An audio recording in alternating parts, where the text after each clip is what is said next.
On reçoit aujourd'hui Claude Calame. Claude Calame, qui est directeur d'études à l'École des hautes études en sciences sociales à Paris. Et le point de départ de cette rencontre des énigmes partagées, là où neurosciences et psychanalyse cherchent un enseignement depuis un autre champ, ce point de rencontre s'est fait autour, on pourrait dire, de la fabrication aussi d'un livre tout à fait particulier de Claude Calame qui s'intitule Prométhée généticien. On voit que la perspective d'Agalma était déjà présente dans ce livre, puisque vous mettez ensemble Prométhée, une figure grecque, avec la génétique, les biotechnologies contemporaines, la neuroprosthétique, l'homme augmenté, enfin des projets peut-être prométhéens qui aujourd'hui sont issus d'une nouvelle fabrication de l'homme de laquelle on pourrait s'entretenir. Alors, peut-être que je commencerai par une première question, qui est une phrase qui m'a beaucoup frappé dans votre livre. C'est la phrase suivante qui convoque au fond la perspective d'Agalma. Les sciences du vivant sont en fait des sciences humaines. Qu'est-ce que vous voulez dire par là? Alors, cette déclaration implique naturellement tout l'itinéraire que j'ai parcouru à partir du mythe de Prométhée et de cette version très particulière du mythe de Prométhée qu'Échille met en scène devant les spectateurs de l'Athènes du 5e siècle, et puis ce que j'ai appréhendé du génie génétique, et je l'ai appréhendé surtout par les métaphores que l'on emploie pour nous présenter le génie génétique, celle du patrimoine naturellement, patrimoine génétique, celle d'une carte du génome humain, celle aussi d'une série de données, voire même d'un programme, par allusion naturellement au programme informatique, là aussi, simple métaphore, et surtout, j'y reviendrai évidemment beaucoup plus tard, celle du code. Mais il faut que je revienne à cette affirmation quant aux sciences du vivant qui seraient à considérer comme des sciences humaines. Elle part de mon constat, à partir de la médecine hippocratique, pour laquelle j'ai un certain penchant, que la médecine, de manière générale, est à considérer comme une science humaine, et à considérer comme une science humaine parce que, déjà dans la perspective hippocratique, elle est fondée sur une sémiotique, naturellement, par le diagnostic qui se fonde sur une certaine sur des indices, et non seulement sur des indices, mais surtout sur une interprétation de ces indices. Donc, les sciences du vivant, non seulement comme des sciences humaines, mais aussi comme des herméneutiques. Mais quand on lit votre livre, on infère peut-être beaucoup de choses. Et moi, j'ai inféré peut-être plus de choses qu'il n'en faudrait. Mais enfin, l'histoire qui m'a beaucoup intrigué, qui au fond touche à nos travaux avec Pierre Magistretti, c'est que vous partez de l'incomplétude de l'homme, de son inachèvement fondamental, de sa précarité. Et qu'au fond, pour que l'humain se constitue depuis cette incomplétude originaire, il faut un travail supplémentaire, c'est-à-dire une fabrication, une anthropoïèse. Et que la figure de Prométhée, finalement, c'est une figure de cette fabrication de l'homme par lui-même, au-delà de son inachèvement. Donc cette question de l'inachèvement, elle a été aussi centrale dans nos travaux, puisque au fond, si on veut, la façon dont la psychanalyse pose l'humain, c'est l'idée qu'il y a d'abord un état de détresse. Au commencement, il est l'inachèvement. Un état de détresse qui nécessite l'action de l'autre pour qu'émerge le sujet, et le corps aussi bien. Et moi, je me suis dit, c'est ça l'idée, que toute science humaine, que les sciences du vivant sont des sciences humaines. C'est-à-dire que les sciences du vivant, c'est les sciences qui constituent l'humain à partir de son inachèvement. Qu'est-ce que c'est? Oui. Alors, cette idée de l'inachèvement qui est fondamentale dans ma réflexion sur la manière de présenter le génie génétique à partir de cette version particulière, cette version échylène du mythe de Prométhée, ou du récit de Prométhée, ou de la mise en scène du récit de Prométhée. Cette idée de l'inachèvement, elle est fondamentale dans une réflexion que nous avons menée à la fin des années 90 avec quelques collègues anthropologues italiens, Monderchilani aussi de Lausanne et Frosset. Et nous l'avons reprise pour la mettre dans une perspective d'ordre anthropologique, nous l'avons reprise en fait à Herder. Herder qui montre que l'homme est en fait un animal, et un animal inachevé qui se caractérise par une incomplétude, et une incomplétude fondamentale. Et ce qui signifie qu'il doit être formé, que autant sa physiologie que... Là, on est évidemment au XVIIIe siècle romantique, fin du XVIIIe siècle romantique, il s'agit de l'esprit, de son Geist, doivent être formés, et doivent être formés de ce qu'il appelle une Bildung. Et cette Bildung, elle est apportée par les parents, par son environnement, et c'est uniquement... Enfin, l'identité même de l'homme dépend de cette construction, et une construction qui est une construction d'ordre culturel à partir d'un inachèvement, et d'un inachèvement qui est un inachèvement aussi bien organique que spirituel ou mental d'origine.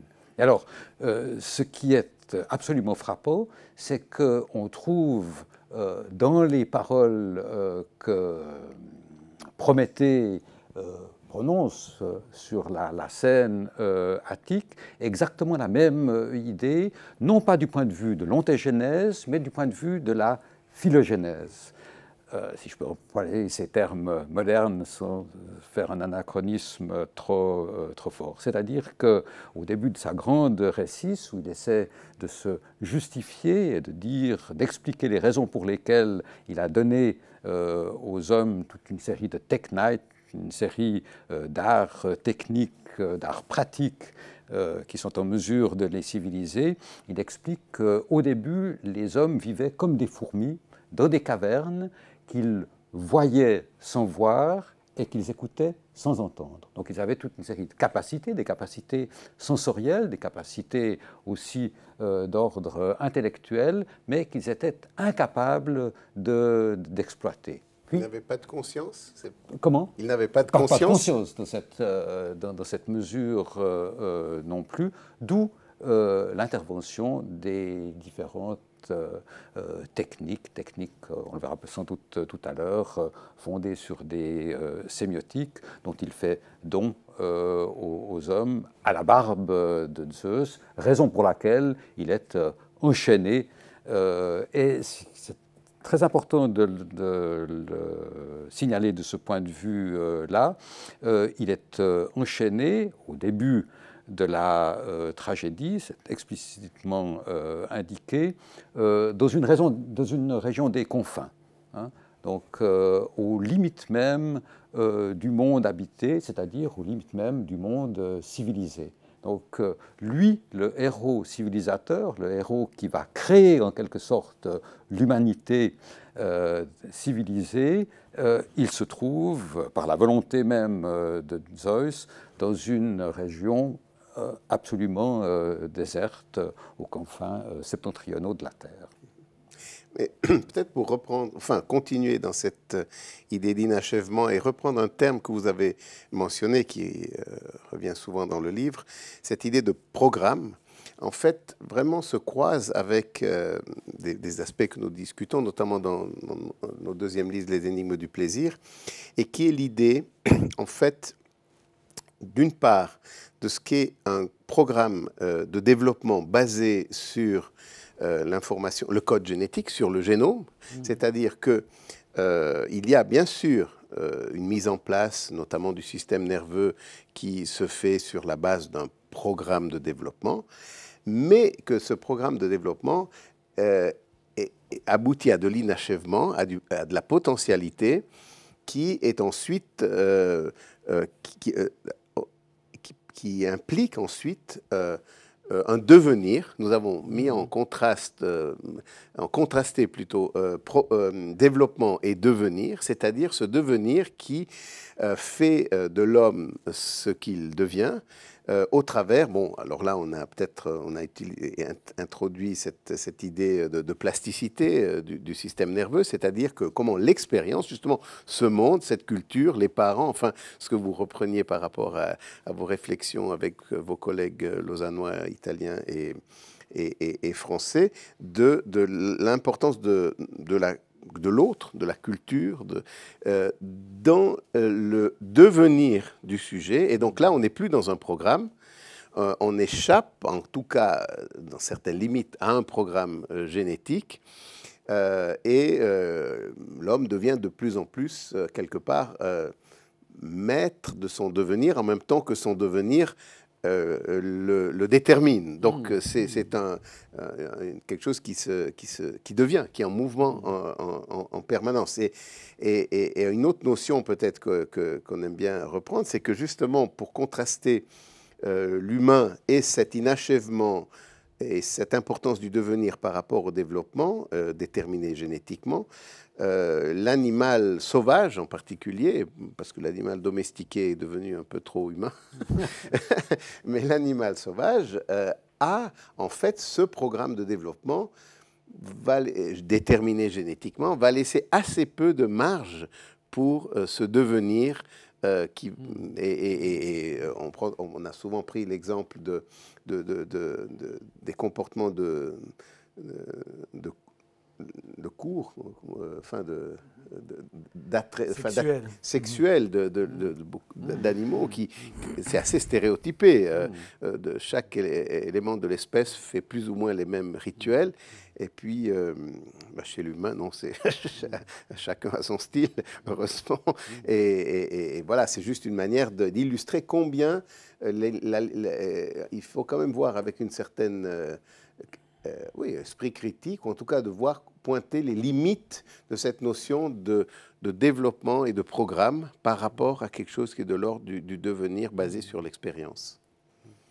Justement, à propos du devenir et de cette idée d'une anthropopoiesis, c'est-à-dire donc d'une construction culturelle de l'homme, donc d'une construction de l'homme à travers les relations avec les autres, à travers des relations qui se situent à différents niveaux, qui se réfèrent à différents cercles aussi d'appartenance. Je suis justement maintenant en train de travailler sur l'opposition entre nature et culture, qui naît au moment où on objectifie la nature au XVIIIe siècle, nouveau siècle des Lumières. Il y a déjà des pas dans ce sens à la Renaissance, et puis ensuite c'est une idée purement occidentale et qui naît surtout au XVIIIe siècle. Et là, de nouveau, par référence à la culture grecque, on s'aperçoit que physis, qui serait le terme correspondant à celui de nature, ne correspond pas à notre concept moderne, encyclopédique de nature, puisque physis implique phuein, phuestai, implique l'idée d'un développement, implique l'idée d'un processus, et on s'aperçoit que ce terme de physis est utilisé par les Grecs, y compris des historiens comme Thucydide, plutôt non pas pour le cosmos, mais pour la nature et pour la nature humaine.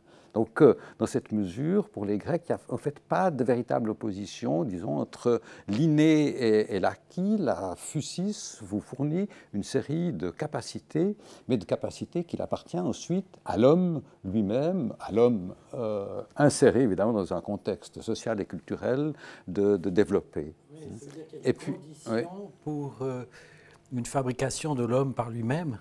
il y a les conditions, Oui. mais tout est à faire du côté de l'homme, quoi, finalement. Juste pour suivre, là, c'est la phrase qu'on aime bien. L'homme déterminé pour ne pas être déterminé. Pour ne pas être déterminé. C'est ce que j'allais dire. Pardon, je t'ai enlevé. C'était trop. Oui. Il y a au fond, paradoxalement, un programme pour ne pas être programmé.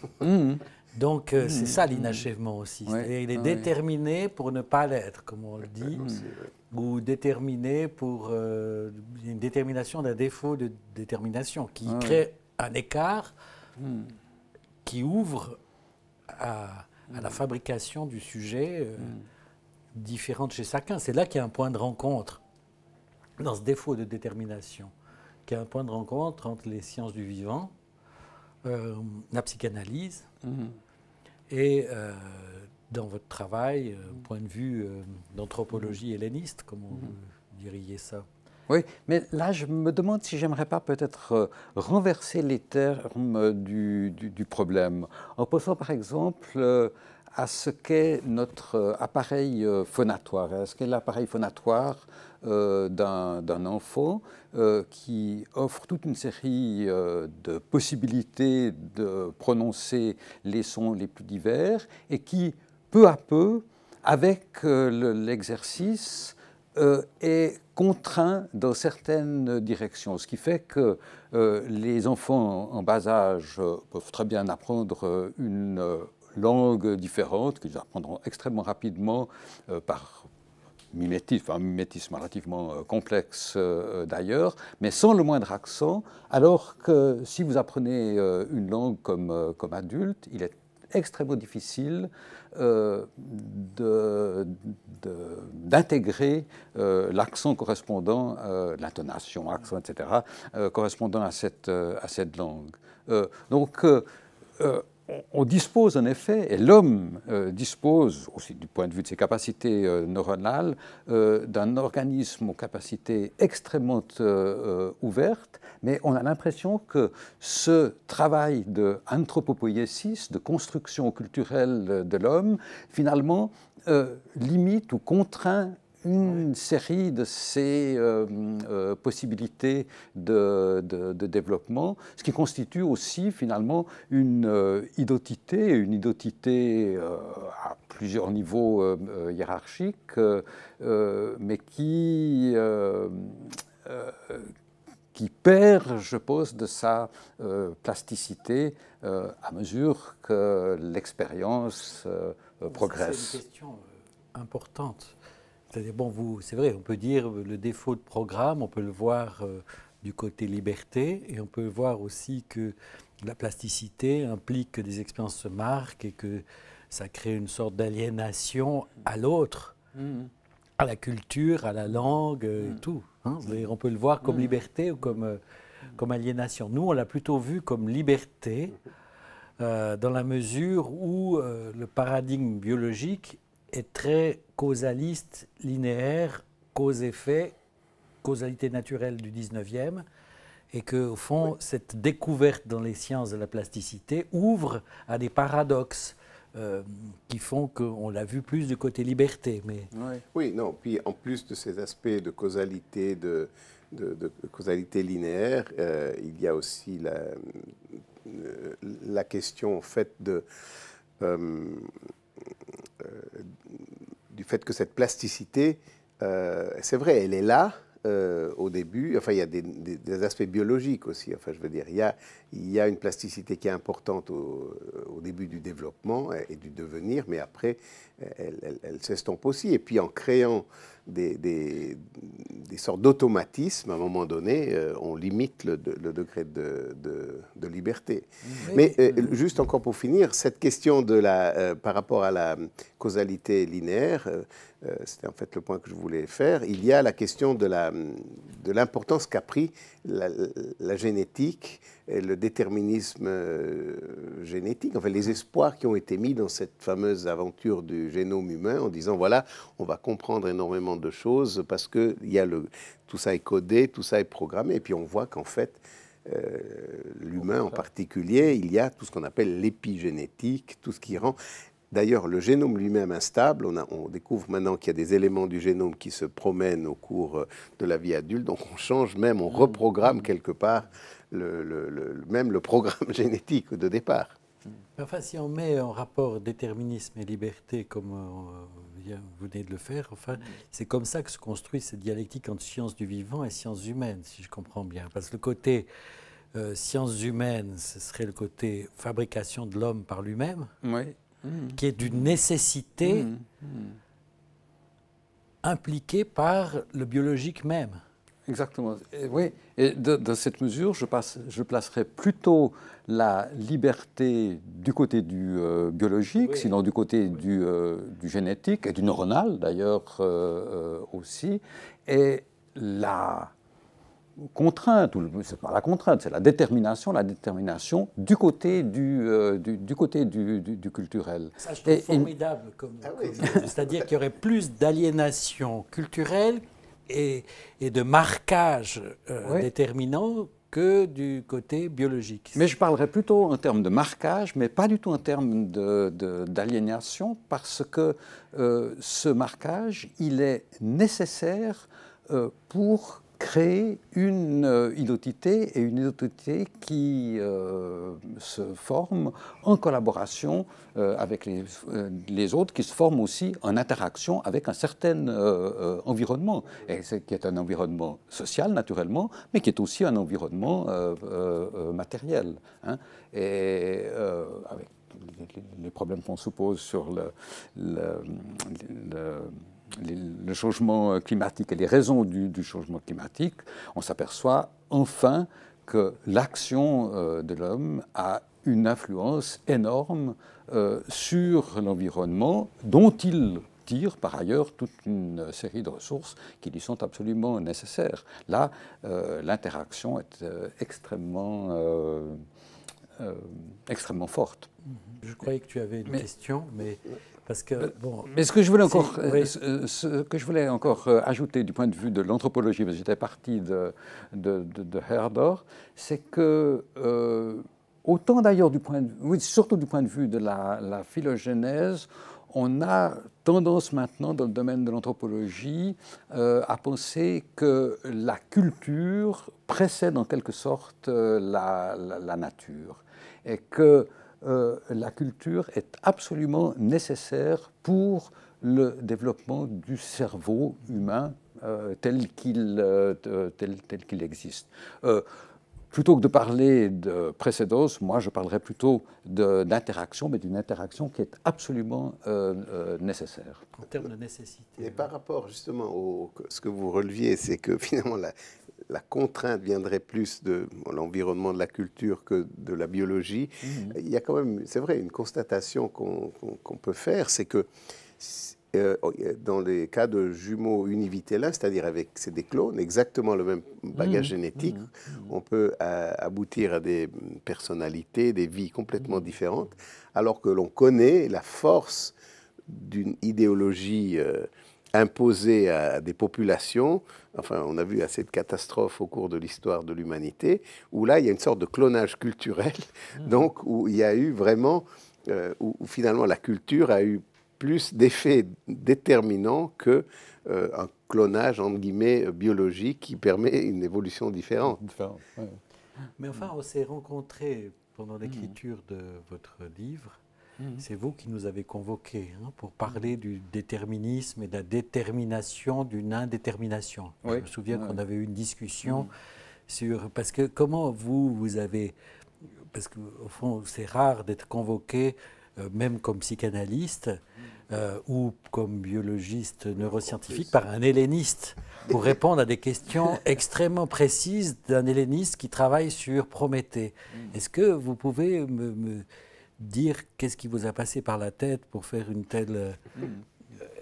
Bon, alors, la question qui se posait à moi, ce n'était pas celle de l'indétermination ou du déterminisme, mais plutôt celle du multidéterminisme et du multidéterminisme qui intervenait, d'après ce que j'avais compris, dans le développement du génome, donc dans ce processus d'ordre chimique et biologique, de la transformation d'ADN en ARN qui produit des protéines. Et puis j'avais naturellement lu qu'en fait intervenait aussi toute une série de facteurs épigénétiques et qu'au-delà des facteurs épigénétiques intervenait l'environnement, cet environnement que je qualifie en termes d'environnement culturel d'un côté, mais naturellement aussi en termes d'environnement matériel, tout en sachant que cet environnement matériel est largement modelé par l'action de l'homme, donc par l'environnement culturel.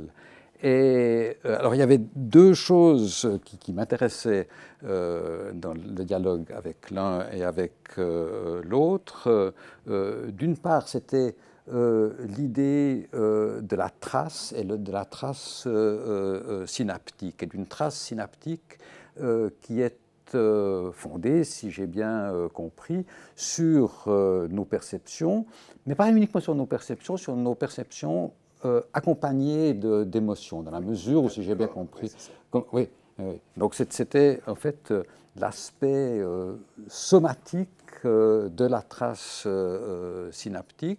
Et puis, d'un autre côté, du côté de la psychanalyse, c'était l'idée que la trace correspondait à des représentations, à des images aussi, des images qui pouvaient être transférées en quelque sorte dans l'inconscient, mais qui jouaient ensuite dans la formation des représentations et des représentations conscientes, ces représentations conscientes qui sont à la base de notre action, de nos actions, de notre être aussi dans le monde. Donc ça me permettait comme ça d'avoir deux perspectives qui me semblent être des perspectives convergentes sur cette question que je me posais de savoir, mais en fait, oui, qu'est-ce que c'est que ce programme qu'on nous donne comme un programme génétique, ou qu'est-ce que c'est plutôt que ce processus génétique qu'on nous donne comme un programme et qui fonctionnerait comme un programme, qui fonctionnerait pire encore à mes yeux comme un code. C'est ça, oui. Bon, oui. C'est comme ça qu'on est venu sur le déterminisme. Voilà. Mais alors, bon, si maintenant je Parce que naturellement, qui dit code, dit message univoque, et dit message univoque décodé selon une clé unique. Hein. C'est ça. Donc absolument déterminé. C'est ça. Alors qu'au fond, il y a un pluridéterminisme, vous l'appelez multidéterminisme conjoncturel. C'est un terme qui revient dans le livre. Qu'est-ce que ça veut dire, ce mot conjoncturel, pour vous dans cette... Alors, conjoncturel, c'est pour tenir compte justement de l'influence de l'environnement et culturel et matériel dont j'ai parlé, mais je pense qu'intervient aussi dans tous les processus qui font que nous sommes des êtres humains, je pense qu'il y a une partie de hasard. Et ça, c'est aussi à partir de ma lecture notamment du Prométhée enchaîné, pas uniquement du Prométhée enchaîné, mais du Prométhée enchaîné d'Eschyle. Enfin, c'est ma lecture du Prométhée enchaîné d'Eschyle qui m'a...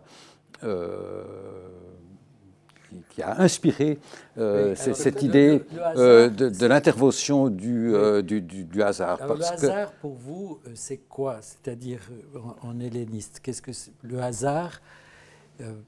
Parce que là, il y a le hasard et puis le côté contingence, comme la tuquée. Oui, hein? oui. Est-ce que hasard et tuquée... le hasard, c'est une notion, pour moi, probabiliste. Alors que la tuquée, c'est l'événement. Mais peut-être pour la discussion, est-ce que vous pourriez reprendre vraiment brièvement l'idée du hasard dans Prométhée enchaîné? Oui, alors peut-être ce serait utile de nous placer ça. Mais vous m'avez mis sur la voie.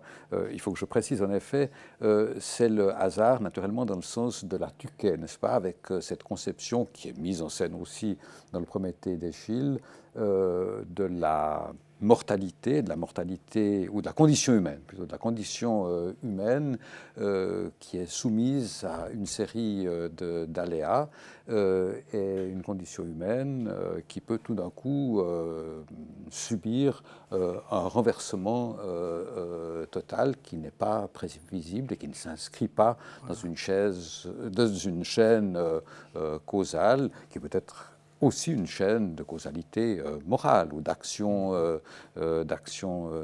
humaine. Alors dans le Prométhée d'Échille, comment survient la contingence? Alors la contingence, elle intervient par le fait que Prométhée, du point de vue de l'homme, ne mérite pas la punition que lui inflige Zeus, puisqu'il a donné aux hommes une série de techniques pratiques qui permettent justement d'améliorer leurs conditions de mortels, notamment en prévoyant en partie l'avenir, en se livrant au commerce, en se livrant à l'agriculture, en assurant le bios, c'est-à-dire simplement une certaine prospérité matérielle qui passe tout simplement par l'alimentation. Et Prométhée, qui est donc héros fondateur, héros civilisateur, est la victime justement d'un renversement Voilà, complet de fortune, puisque lui, le héros civilisateur, on le voit enchaîné dans une région qui est paresseuse, une région de non-civilisation. Mais au fond, alors ça pose la question, si on reprend la catégorie de l'incomplétude, parce que je me demandais aussi en vous lisant le rapport entre l'incomplétude et la finitude. C'est-à-dire que finalement, l'humain, il est... Parce que dans cette nécessité mise en jeu, cette contingence mise en jeu par le retournement dans l'histoire du Prométhée d'Échille, il y a aussi la mise en jeu de la mort, enfin de l'hubris, la prétention de l'homme, et puis d'un côté il y a l'incomplétude, de l'autre il y a la finitude. C'est-à-dire que quel est pour vous le rapport entre incomplétude et finitude? C'est une invention de la mort, quoi, qui est en jeu là, non? Alors ce problème il y a un écho, quoi, de l'incomplétude première dans la finitude terminale. Ce problème de la mortalité et de la condition de l'homme qui est attaché à la mort et donc à la finitude, il est thématisé essentiellement dans les travaux et les jours d'Hésiode. Parce que... Avec Pandora. Notamment avec Pandora, mais aussi justement avec tous ces moyens qui permettent à l'homme de survivre, de parer à un certain nombre des penoi qui affectent sa condition, même si la mort... il est absolument impossible d'y échapper. Et le Prométhée enchaîné s'inscrit exactement dans cette perspective. Je veux dire par là que les techniques inventées d'une part, enseignées aux hommes et aux femmes, par ailleurs par Prométhée, telles la divination, un certain art médical, la lecture des astres, ce qui permet le commerce, mais ce qui permet aussi d'organiser les travaux de l'agriculture, enfin tous ces arts d'ordre sémiotique permettent justement d'aménager la condition de mortel, mais sans échapper à cette finitude qui est celle de l'homme et qui est celle de l'homme qui est signifiée par l'intervention même de Prométhée, qui signifie la séparation entre les dieux immortels d'un côté et les hommes mortels de l'autre. Alors ce vers que vous citez, magnifique, de Prométhée enchaîné d'Échille, l'homme est le rêve du nombre, si je ne me trompe pas. Qu'est-ce que ça veut dire, l'homme est le rêve du nombre?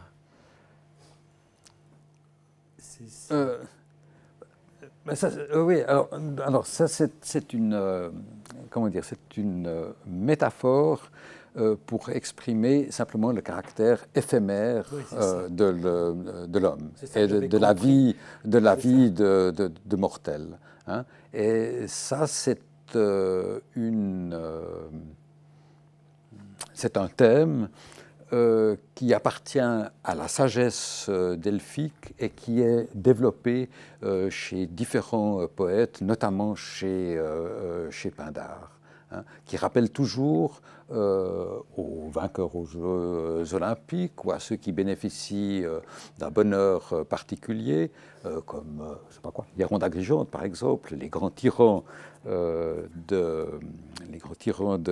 Sicile, que l'être humain est un être mortel et que dans cette mesure, c'est un être éphémère. C'est un thème qui traverse, disons, toute la conception de la vie humaine pendant le 5e siècle que la athénien. figure de Prométhée, comme vous le discutez aussi, est un point important par rapport à...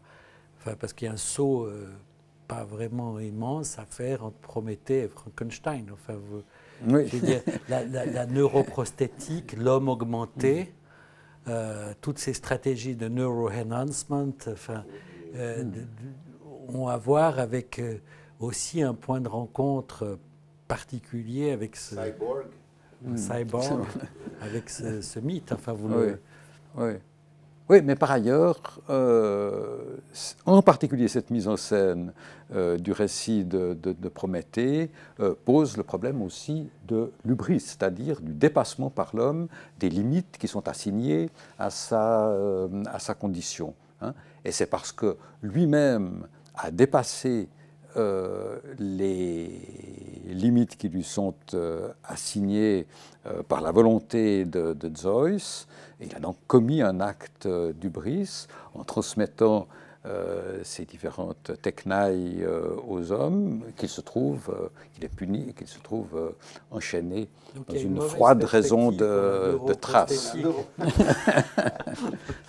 Mais en fait, c'est au centre de... Oui, mais ce problème des limites, il est absolument essentiel pour nous, notamment pour les sciences du vivant, mais pour les sciences en général, parce qu'on envisage toujours la découverte scientifique, la recherche scientifique, la découverte scientifique aussi, en termes de progrès. De progrès, d'amélioration. D'amélioration. S'agit-il toujours d'une amélioration? À quel point faudrait-il peut-être s'arrêter, mais selon quels critères?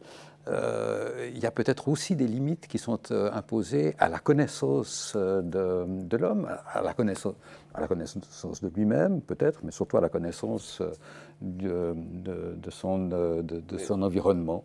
C'est vraiment au centre, disons, de cette question, ce mythe de Prométhée, vraiment au centre des questionnements actuels des sciences du vivant, de la biologie. D'ailleurs, toi, tu vas y être confronté bientôt en tant que membre de la commission d'éthique en France. Quoi. Oui, c'est vrai que si on voit les comités, le comité national, le comité consultatif national d'éthique m'a demandé de faire partie de ce comité. Donc, ce qui m'a surpris pour un Suisse qui va se trouver à discuter d'éthique en France, j'imaginais que l'éthique avait des frontières. En fait, elle n'en a pas. Mais enfin, bon, on voit que le raisonnement doit être posé peut-être en termes différents. Enfin, c'est vrai que des figures comme Prométhée sont très éclairantes si on les revisite. Pas faire comme au fond, il y a Dédale aussi, qui est une figure particulière. Puisqu'en fait, chaque fois qu'on résout un problème, on en trouve un nouveau. On en provoque d'autres. Vous citez Dédale, hein? Oui. Comme une figure de l'errant éthique, quoi. Oui, et Dédale est justement le modèle même du héros qui a outrepassé les limites qui sont assignées à l'homme, qui est la définition que donne Hésiode, epictonioi, qui est fait pour rester sur la terre.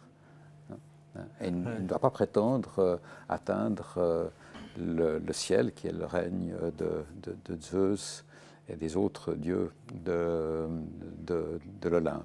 Oui, mais c'est là que c'est intéressant, parce que dans la confrontation, des discussions que j'ai pu avoir avec Jean-Claude Ameisen, qui préside ce comité consultatif national d'éthique, lui, dans le dialogue qu'on avait, mettait en jeu ces deux figures, enfin, d'un côté Prométhée, Frankenstein, mais de l'autre Dédale, quoi, qui au fond, sont des repères. Et ce qui est très intéressant de ce point de vue-là, c'est que dans cette fameuse tirade, Prométhée présente les différentes technailles qu'il a inventées. Il les présente donc comme des mécanémata, donc des moyens pour se tirer d'une situation difficile, d'une situation d'embarras, de cette situation d'incomplétude qui caractérise l'homme à son origine, ou bien aussi des sophismata, des moyens qui recourent à un savoir pratique, mais aussi comme des ophélémata, c'est-à-dire des moyens qui ont une certaine utilité, qui s'avère d'ailleurs être une utilité de l'ordre du social. On parlerait peut-être pour ophélémata d'utilité sociale. Et dans cette mesure, je prends un exemple tout récent et qui m'a beaucoup frappé. Il y a donc un programme national, un de ces PNR, Programme national de recherche du Fonds national, qui portait sur les OGM et sur l'éventuelle nocivité de la présence d'OGM dans l'alimentation. D'après ce que j'ai compris, le rapport était de ce point de vue-là négatif, mais les différents scientifiques qui ont participé à ce projet ne se sont jamais posé la question de l'utilité sociale, voire de l'utilité économique de l'alimentation fondée sur des denrées à base d'OGM. Et là, on serait tombé naturellement sur le problème social du monopole sur les semences que les grandes multinationales qui diffusent les OGM peuvent avoir, notamment dans les pays du tiers-monde, où par ce biais-là, les paysans sont obligés de s'endetter, ce qui signifie aussi la disparition des cultures vivrières.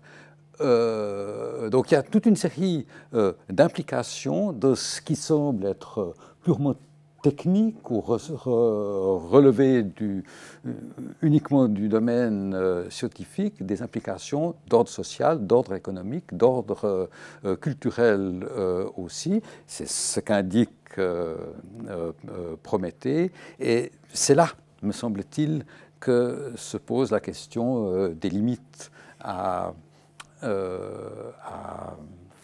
fixer, alors je ne sais pas si c'est à fixer dans la découverte elle-même, mais en tout cas à fixer dans l'utilisation qu'on peut faire de découvertes scientifiques qui passent pour des progrès.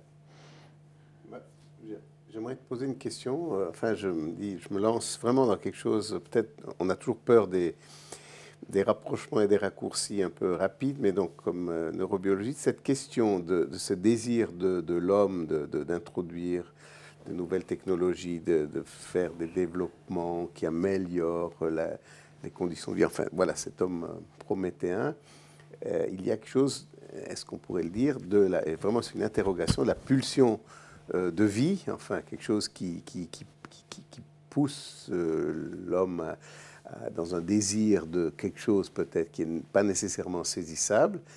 Et puis finalement, quelque part, cette plénitude s'achève, enfin, est contrebalancée par la pulsion de mort, et l'homme est confronté à ça finalement. Cette pulsion de vie, de découverte, de désir. Et puis finalement, voilà, ceci ne va amener qu'à une chose, et qu'elle est contrebalancée par finalement ce zéro absolu qui est, à un moment donné, l'équilibre absolu qui est la mort. Oui, c'est ça. Je sais pas. On finit dans le dédale dans le dédale, c'est le cas de dire, de la pulsion de mort. Enfin, ça, c'est une question très importante, parce qu'on peut dire, est-ce qu'il faut voir les choses en termes de pulsion de vie, pulsion de mort? Ça, c'est le point de vue freudien, avec un dualisme très fort. Avant, c'était pulsion sexuelle, pulsion d'autoconservation, après libido d'objet, libido narcissique, après pulsion de vie, pulsion de mort. Ou est-ce que, au contraire, il y a quelque chose qu'il faut penser différemment? C'est ce que Lacan pose, par exemple, dans sa lecture de Freud, c'est que toute pulsion est pulsion de mort, parce que toute pulsion vise la décharge, vise le rétablissement d'un état antérieur, à une fonction même, au fond, d'aller vers enfin, c'est toute cette question tellement complexe du nirvana, du zéro plus, du principe de constance et du principe d'inertie. Hein. Si on se dit toute pulsion est pulsion de mort, c'est quelque chose de diaboliquement mal fabriqué chez l'humain, entre son inachèvement et sa finitude, qui met la mort en jeu, même quand il crée, quoi. C'est un peu le sens de ma question. Donc voilà, Mais enfin, ça reste pour moi une question. Ben oui. J'ai fait une réponse parce que tu m'as posé une question. C'est rare comme psychanalyste répondre par une réponse. Mais en termes grecs... De ce point de vue-là, j'irais plutôt dans la direction, de nouveau, de l'anthropopoïésis, de cette construction de l'humain et d'une construction de l'humain qui, naturellement, traverse les générations, et une construction de l'humain qui se poursuit au-delà, naturellement, de sa propre, finitude, en me rattachant, sans doute, aux réalisations culturelles de l'homme, des différentes cultures que nous connaissons et dont nous pouvons encore profiter dans la dimension, dans la dimension historique, c'est-à-dire, par le biais de la mémoire, notamment par le biais de la mémoire historique. C'est-à-dire que j'introduirais, au-delà du conflit entre pulsion de vie et pulsion de mort, cette espèce de continuité dans le changement que rend possible l'histoire, notre histoire, l'histoire des cultures. Tout à fait. C'est pour ça qu'il y a une urgence à parler de Prométhée, aujourd'hui à Genève ce matin, quoi. Voilà une manière de terminer cet entretien. Merci beaucoup, Claude. Merci.